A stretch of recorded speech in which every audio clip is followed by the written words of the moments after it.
দেখুন, আপনার ইসলামিক জ্ঞান কতটা, শুধু আপনার ইমানি জ্ঞান দিয়ে উত্তর দিন। প্রথম প্রশ্ন, কোন নবী চাঁদকে দ্বিখণ্ডিত করেছিলেন?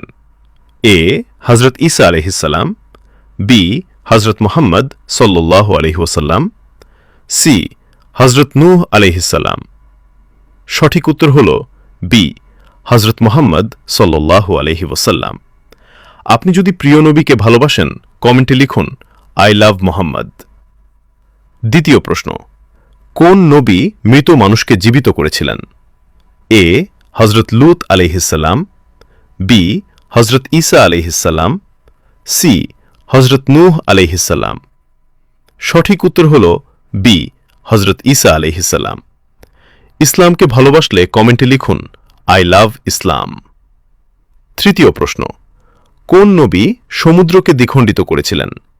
এ হজরত নূহ আলাইহিসসালাম, বি হজরত মুসা আলাইহিসসালাম, সি হজরত ঈসা আলাইহিসসালাম। আপনার একটি ফলো, লাইক এবং শেয়ার সদকায়ে জারিয়া। সঠিক উত্তর হল বি হজরত মুসা আলাইহিসসালাম। আপনি কয়টি প্রশ্নের উত্তর দিতে পেরেছেন কমেন্টে জানাতে ভুলবেন না।